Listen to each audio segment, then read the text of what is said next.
Oi gente, tudo bem?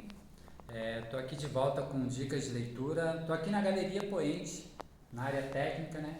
E vocês podem ver que tem várias obras diferentes, artistas diferentes com temáticas, né? Técnicas diferentes. Isso vai muito ao encontro, né, da minha ideia, que é o Dicas de Leitura, que na verdade a gente vai pensar leituras em um sentido mais amplo da arte, né? Não só indicando livros, né, falando dos escritores aqui da nossa região, São José dos Campos e do Vale do Paraíba, né, como eu tinha comentado no canal, mas também ampliando um pouco mais. E hoje a gente está dando sequência no primeiro vídeo que a gente fez, falando sobre a dança. Então a gente vai bater um papo aqui dentro desse universo da dança e como que a dança ela dialoga com a literatura, dialoga com o cinema, né? E para a gente começar, eu vou ler um poema aqui da Denise Stoklos, desse livro aqui, Tipos.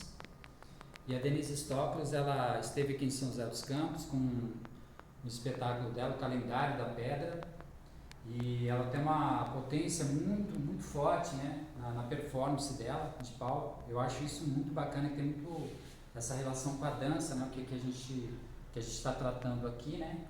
E eu vou começar com esse poema dela aqui, que eu acho que tem muito a ver para a gente fazer a apresentação da nossa bailarina aqui. Piscina Nil anulada, nada blue, na borboleta molhada. É esse livro aqui da Denise Stoklos. E para falar sobre isso, eu trouxe aqui, né, para bater esse papo junto com a gente, a Eliette Santos. Ela é bailarina, performance, atriz, né, Eliette? E para a gente começar essa ideia do Dicas de Leitura, eu pedi para a Eliette trazer alguns livros que são bastante influentes na sua performance, no seu trabalho, na sua investigação do corpo. E você trouxe inicialmente esse livro. Fala um pouquinho por que você escolheu esse livro para a gente. Sim, primeiramente, assim, obrigada pelo convite, né, do Dicas de Leitura, e eu gostei da proposta, assim, não só a leitura de ficar lendo frases, mas, assim, uma leitura maior, que é aquela leitura que a gente faz dos produtos culturais, né, na leitura que a gente faz do que chega pra gente. Então, eu tenho uma biblioteca grande lá em casa, tem muito manual, eu percebi que eu tenho muito manual para dar aula, mas eu quis trazer esse daqui da Companhia das Letras, Paris no Tempo do Rei Sol.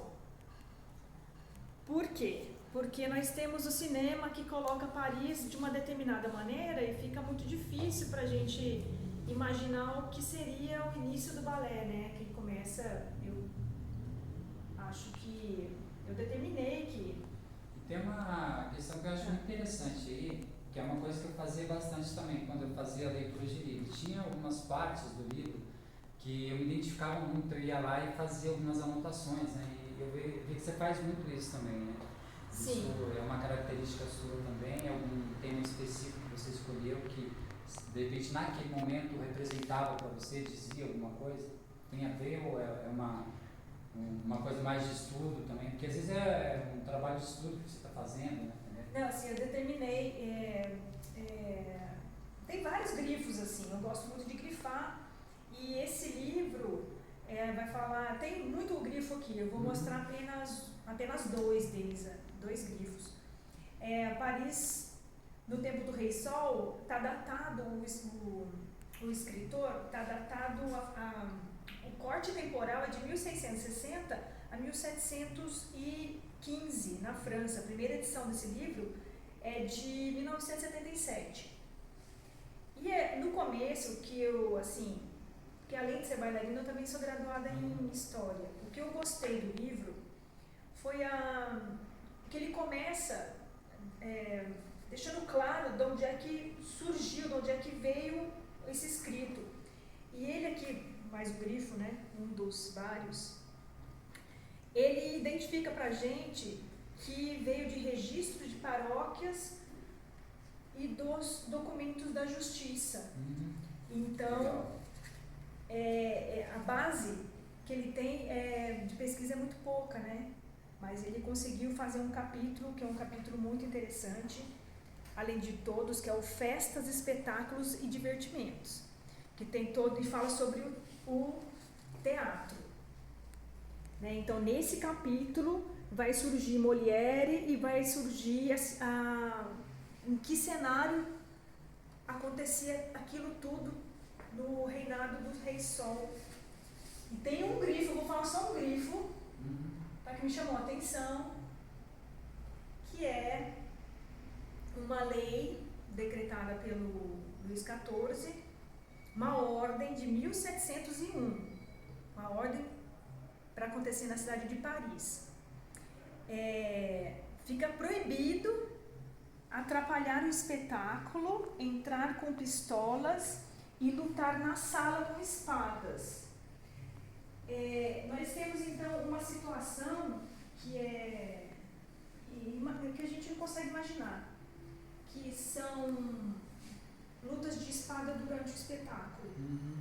Né? Então, tem essas curiosidades e muitas outras, assim, é uma leitura que eu indico. Isso é interessante porque se a gente pensar na música clássica também, que você vai no concerto, também tem isso. Você tem que chegar naquele horário certinho, se você passa um pouco do horário, eles não deixam você entrar, né? Eu acho que isso tem muito a ver com o respeito mesmo, sabe, com quem vai apresentar, né? Entendeu? Até pela própria dinâmica do espetáculo, né? Então, acho que é interessante trazer período bem longínquo, né? Mas tem tudo a ver com os dias de hoje também, né? Outra coisa interessante aqui, ó, você trouxe mais 2 livros e eu particularmente não conheço, então eu queria que você falasse sobre esses 2 livros que você trouxe também. Mostra aí por que você trouxe esses 2 livros pra gente. Então, eu vou precisava falar desses. Porque eu venho de uma tradição de bailarinas que a gente não... Eu lembro de uma professora muito antiga ter falado que bailarina não é feito apenas de aula de repetir passos, que era preciso conhecer sobre arquitetura, pintura, música, ler partitura, tocar piano. E desde criança eu ouvi essa mestre de balé e eu sempre tenho o hábito de ler sobre arte. Eu encontrei esse livro que geralmente as pessoas elas não dão muita atenção para esses livros por causa do espaço geográfico, da disposição dos livros na livraria. Esse aqui é pocket. Então ele é de ele fica na horizontal, assim, ele fica dependurado numas grades, essa coleção. Sei. Entre você vê esses livrinhos pocket que estão na grade, naquela grade que gira. Giratória, né? E do seu lado tem à disposição grandes livros que eles são muito mais luxuosos e muito mais chamativos. A pessoa prefere mais o outro do que esse. Claro. Esse aqui é simples. É simples no formato, porque o conteúdo me parece que esse aqui é uma tese de doutorado. Então, o conteúdo é muito importante. E eu vou mostrar que o importante é eu ler o conteúdo e ficar com ele para ti, né? Você aprender algumas coisas, porque acontece isso, mas eu não me importo. Eu acho legal. Eu fiz meu livro totalmente de forma artesanal, eu acho excelente isso. A gente vê que até dentro das gráficas comum, né? A gente tem algumas situações. Eu me lembro, inclusive, uma vez eu comprei um livro que era uma biografia do Renato Russo. E aí o livro eu comprei na livraria mesmo, né? E aí eu fui olhar, a capa estava invertida. Então, eu estava na época eu andava muito de ônibus, estava dentro do ônibus, estava lendo o livro e a capa estava invertida. O pessoal olhava e achava que estava lendo o livro de ponta cabeça, entendeu? E eu comprei o livro exatamente pelo fato de estar invertido. E estava com um preço fantástico, né? Então, essas questões assim, que quebram o roteiro, né? Do que a gente chama linha de produção, né? Vamos colocar assim, eu acho fantástico, né? Então, eu acho muito legal. E aí, você falou, acho que dentro dessa questão aí, tem uma coisa que eu acho que é bacana também, porque a gente fala assim, multiartista, né? Que você tem várias funções diferentes que você desenvolve ali, entendeu? E acho que é um tema mais recente, mais contemporâneo, né? Essa questão do multiartista, porque acho que, pelo menos lá atrás, acho que as profissões, vamos colocar assim, eram mais determinadas, né? Entendeu? Você é escritor, você é bailarino, você é ator, né? E hoje, na verdade, eu não sei se é por uma questão também recorrente do Brasil, né? A gente tem que fazer muita coisa ao mesmo tempo, né? Acaba a gente virando um multi-artista, né? É inevitável isso, né? Então, acho que tem essa questão também. E aqui você trouxe um outro livro também. Você quer falar um pouquinho sobre esse para a gente continuar? Sim, esse daqui é o seguinte, sobre dança. A dedicação na dança é muito intensa, então assim, ficar muitas horas dentro de uma sala de aula e sendo bailarina com formação clássica, nós ficamos com um repertório muito restrito. E isso você pode ficar dentro, o que eu chamo dentro de uma caixinha de música, né? Caixinha de bailarina fechadinha na caixinha de música. Para mim isso não serve, porque eu estou num tempo, num país e eu tenho obrigações como artista também e antes de ser artista, como cidadã. Eu acho que com a base que eu tenho e as leituras que eu faço, eu hoje vejo que esse livro, ele deveria ser leitura obrigatória nas escolas. E daí eu comprei ele recentemente no supermercado, gostaria que ele fosse mais barato, que ele custasse um x-salada, mas eu achei um pouco caro. Eu acredito... Eu vi o preço, me chamou bastante atenção, mas foi a primeira coisa que eu pensei, podia estar um valor mais acessível, não? Mas tudo bem. Sim, o formato dele é esse, e eu, assim, para continuar sendo artista, eu acho que a gente precisa entrar nesse assunto Companhia das Letras, né? E vamos abrir, né? Vamos abrir, porque esse aqui é o próximo livro de leitura. Esse aqui é o próximo. Mas você diz em relação ao treinamento do bailarino, do artista ali em si, né? Porque eu tinha comentado, por exemplo, do Circo du Soleil, um documentário, né, que eu assisti. Eu não lembro se era do Balé Bolshoi ou se era do Circo du Soleil, que o treinamento deles era muito intenso, né, entendeu? Para chegar naquela coreografia, né? Principalmente quando você vai para uma linha de coreografia acrobática, né?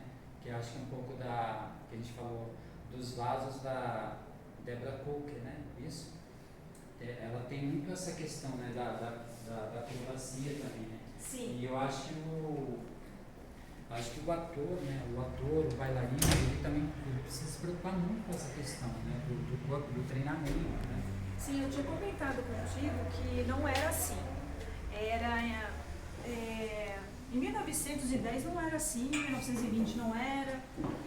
Nós temos uma impregnação de outras técnicas. Você diz essa questão assim Física. Intensiva do treinamento? Sim,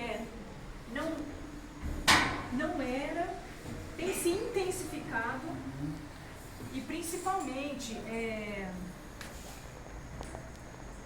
o Circo du Soleil, você falou sobre o Circo du Soleil, ele aceita na seleção dele, ele aceita bailarinas e bailarinos. Ah, é? Isso, então a questão atlética dá para datar mais ou menos a partir da década de 60.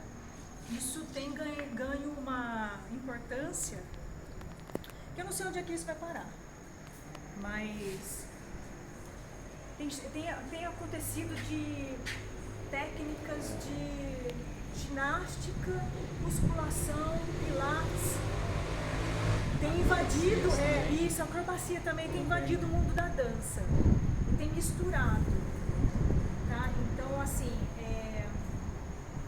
eu não sei se isso colabora para você entender melhor, para o espectador entender melhor a poética da dança ou atrapalha porque os olhos são conduzidos para o acrobático, que talvez chame mais atenção do que a poética.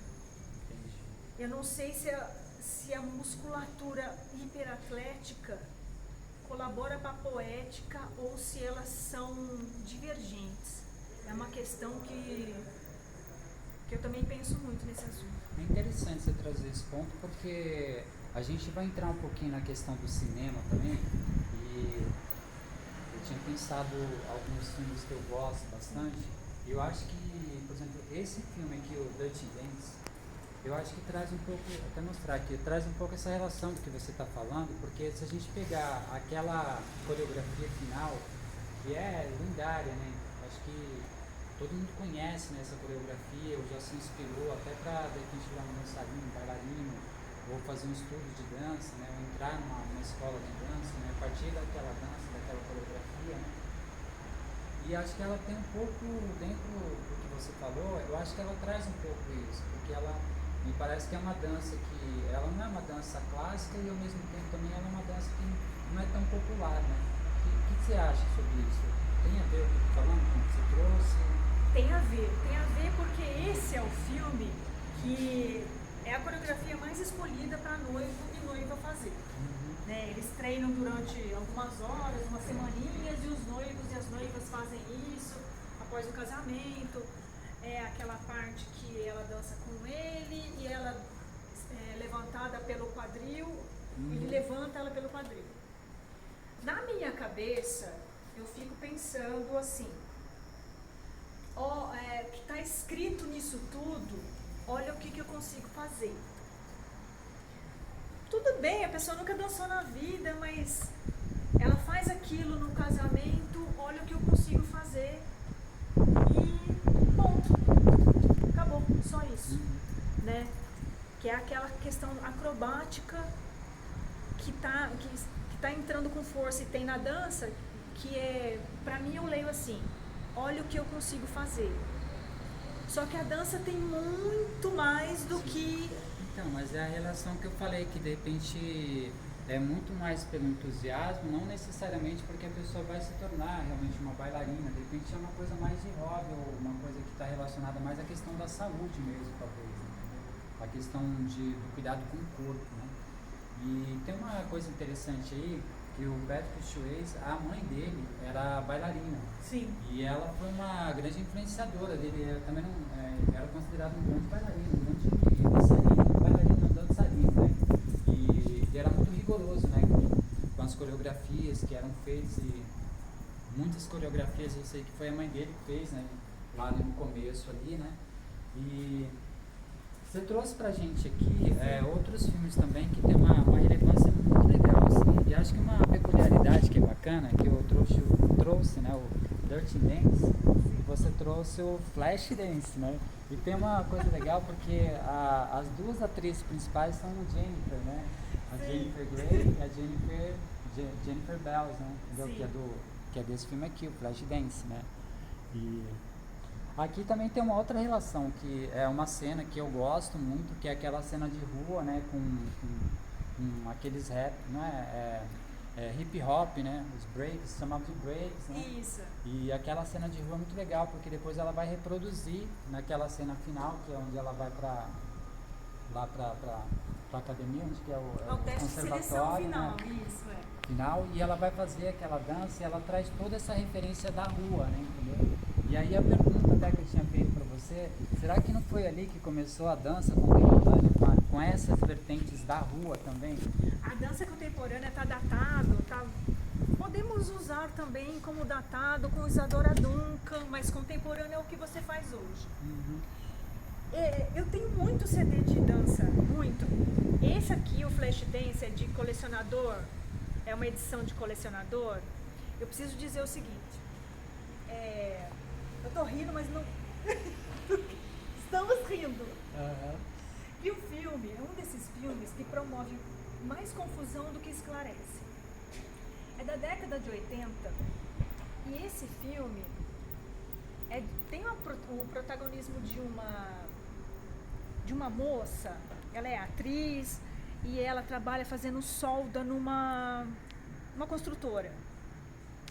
Ela tem uma amiga bailarina, então às vezes ela sonha com balé clássico. No filme ela fala que tem 19 anos, lá à frente ela fala que tem 25 anos. Ela dança, o treinamento dela ela faz sozinha, um treinamento em que ela pula muito, é uma ginástica rítmica misturada com jazz. E ela se mexe igual a minhoca, a gente não sabe que estilo é aquele. Ela sonha fazer parte de uma companhia, Pittsburgh. É uma companhia de dança que tem o treinamento diário de balé. Só que ela nunca fez balé. O filme é uma confusão muito grande. O corpo dela também é muitíssimo explorado. Tem cenas em que ela tá de maiozinho, só ela e as amigas que dançam e essa é uma questão interessante, porque na verdade no filme já mostra isso, era muito recorrente, né? As dançarinas de boate, né? Que é uma vertente bastante diferente, uma coisa mais solta, né? Entendeu? Isso, e ela é dançarina de boate à noite para conseguir um dinheiro. E cada vez que aparece ela e as amigas na boate, o diretor ele utiliza a linguagem de videoclipe. Então surge pro espectador alguns videoclipes que estão promovendo a música do Flashdance.